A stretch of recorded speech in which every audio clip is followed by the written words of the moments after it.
Okay, hello everyone. Welcome to today's video. So today I wanted to show you the interface of Matlab. This is the program that we're going to be using for the bioinstrumentation lab. On the lab manual, I have set up some instructions on how to download this software with your university account. Make sure when you do the installation, you do a typical installation and that you have the signal processing toolbox if it asks you to install that, because that's the toolbox that we're going to be using for most of the lab today.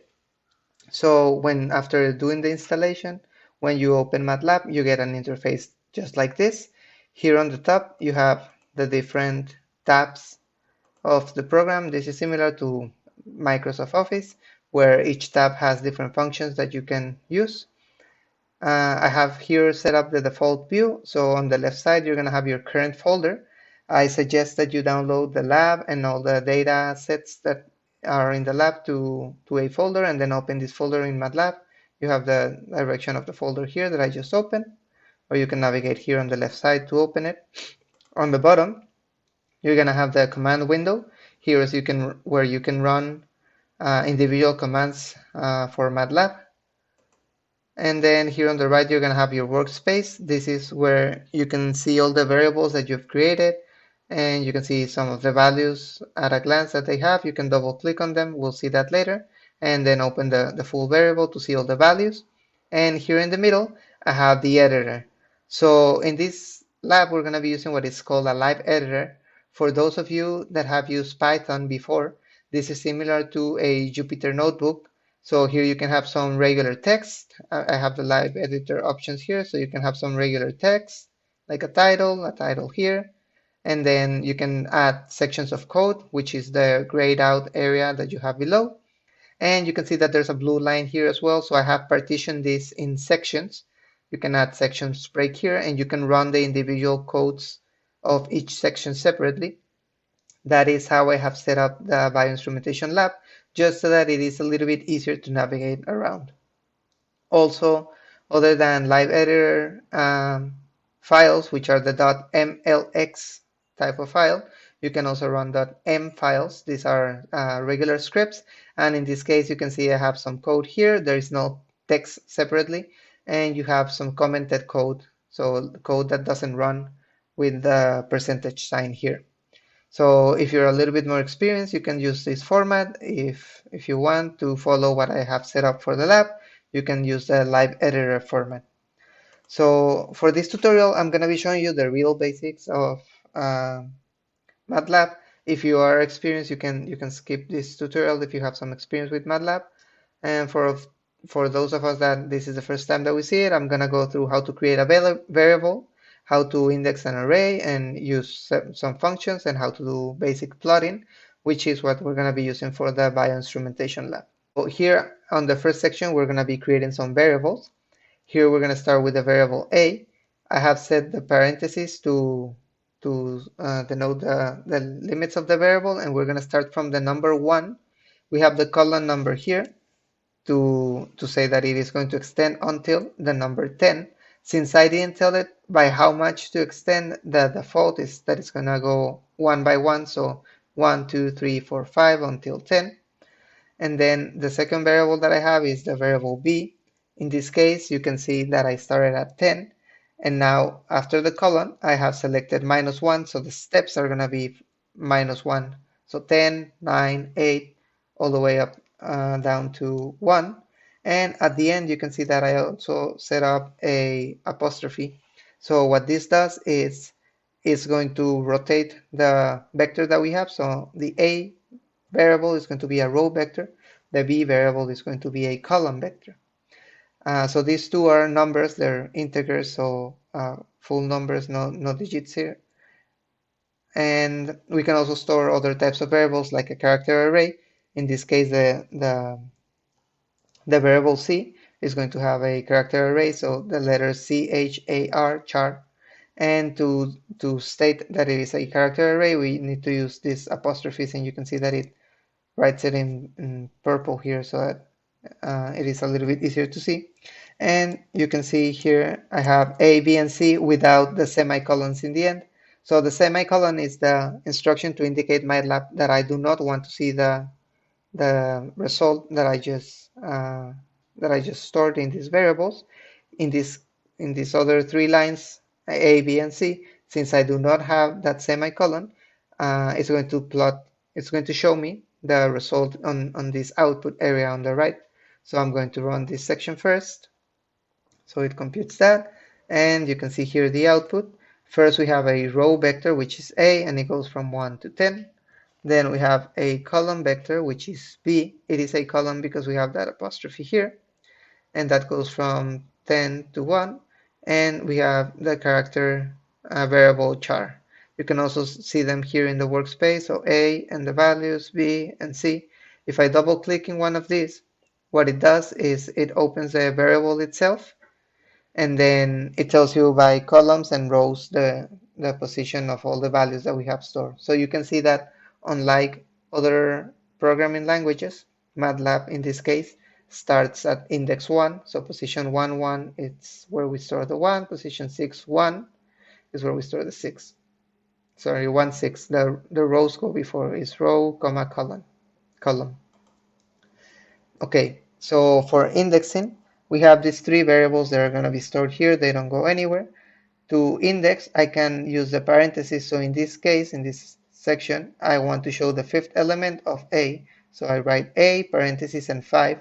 So if we look at the A array, the fifth element is going to be 1, 2, 3, 4, the 5. The number 5 is stored on the fifth element of A. For B, I'm going to be showing the third element of B, so 10, 10, 9, and 8. So that's going to be our third element. And I'm going to be using a function here, the magic function. What this magic function does is you give it an integer, in this case 5, and it's going to do a 5 by 5 matrix, and it's going to randomize the order of that matrix. We're going to store it on D, on the variable D.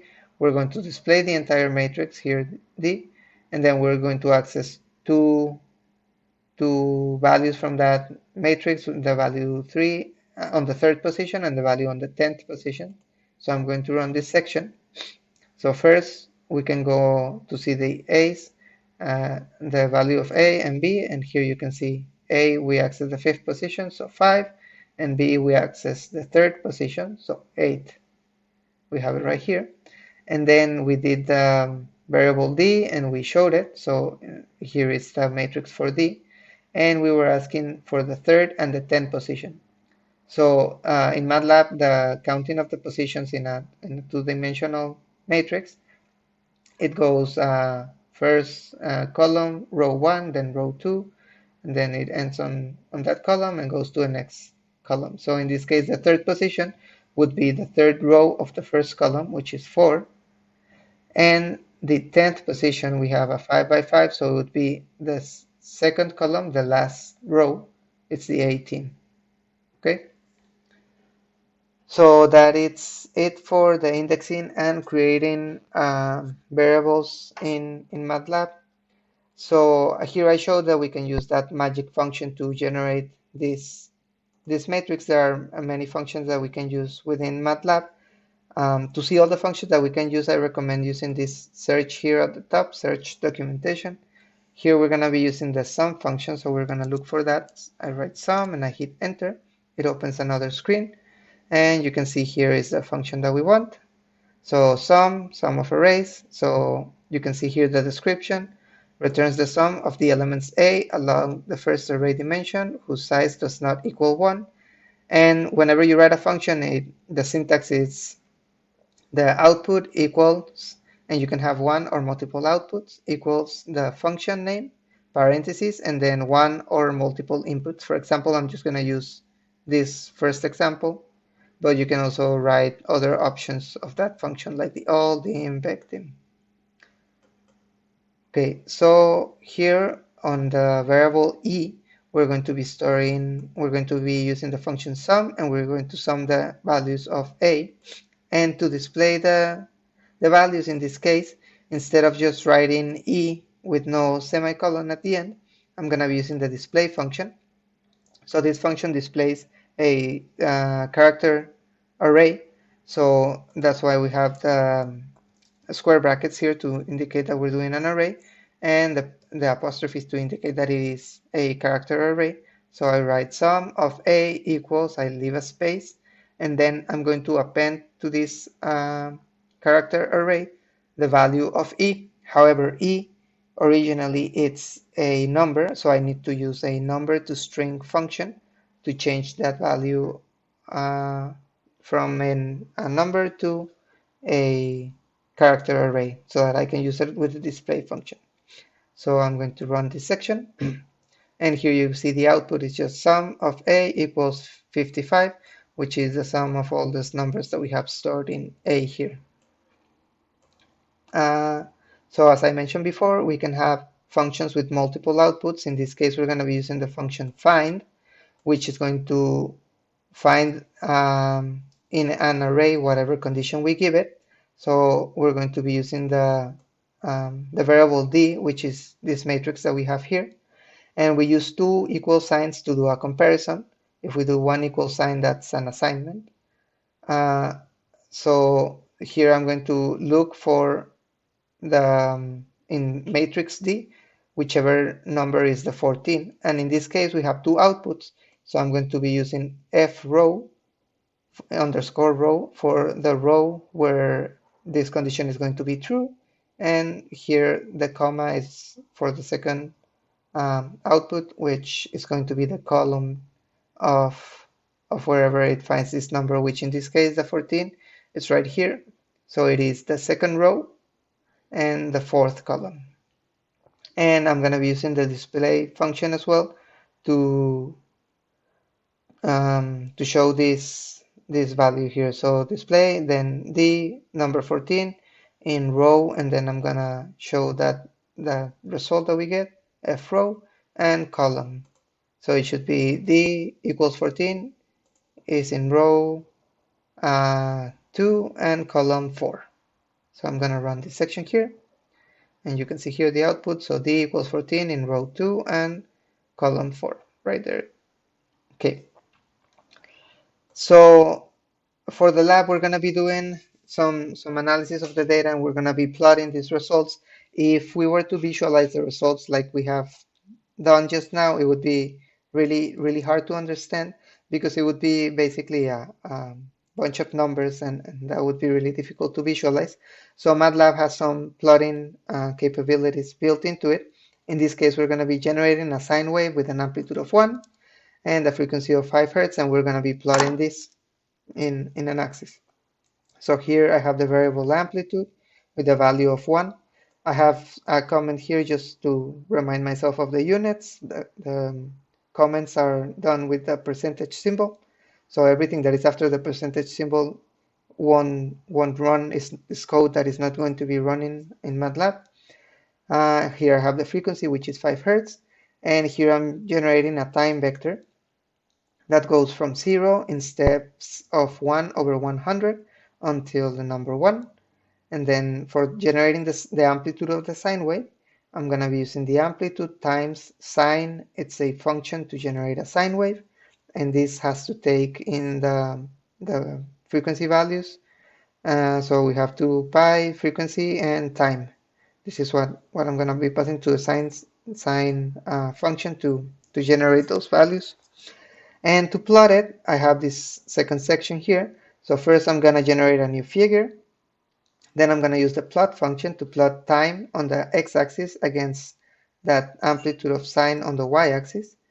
And then I have a next label function so that on the x-axis we get the label of time in seconds. And you can see here that I have some apostrophes here because it takes a character array. And on the y label, we're going to do the amplitude. And I'm including also a title, so sine wave of 5 Hertz as a title for the plot. So I'm going to be running this section.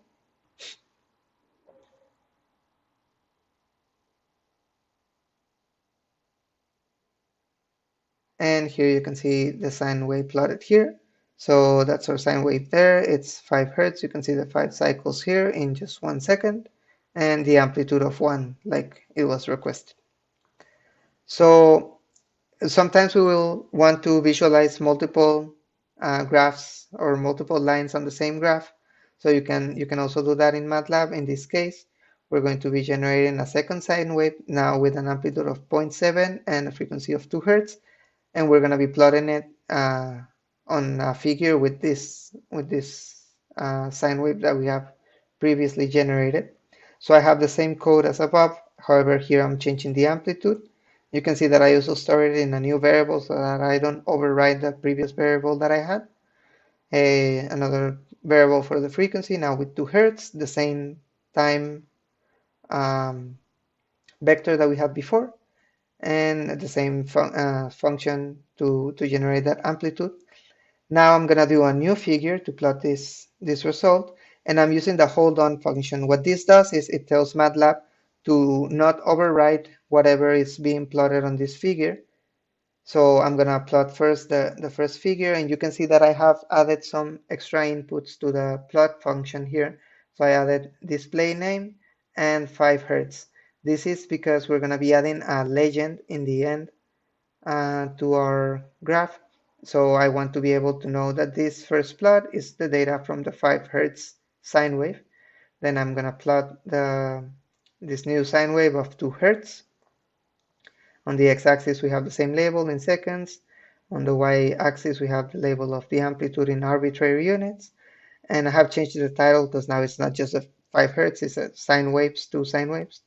Then we're going to be using the legend function to show the legend, and this legend usually has a box around it, which I really don't like, so I'm going to use the box off function so that that box does not show.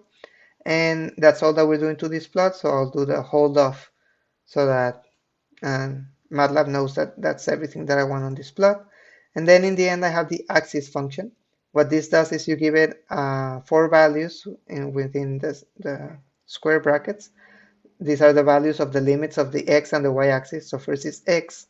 So x is going to go minus infinite to infinite. That means that MATLAB will calculate the numbers, the limits that it's going to use for that axis.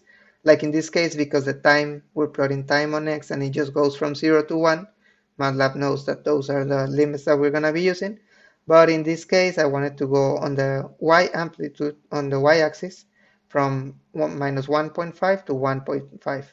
So to have a little bit more room here that the plot is not touching the edges. So I'm going to run this section now.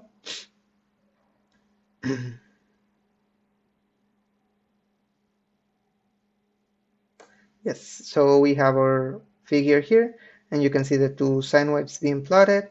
We have the legend here, so the blue line is a 5 Hertz signal, and the orange line is a 2 Hertz signal with the title and the labels that we wanted.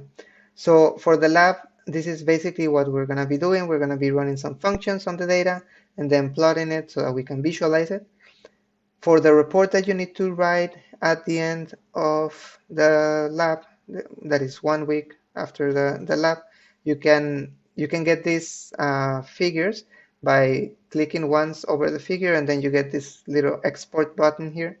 So you can press that and it's going to open another box dialog, and then you can choose wherever to save the figure, and you can save it as a PNG or a JPEG file so that you can include it in your Word report.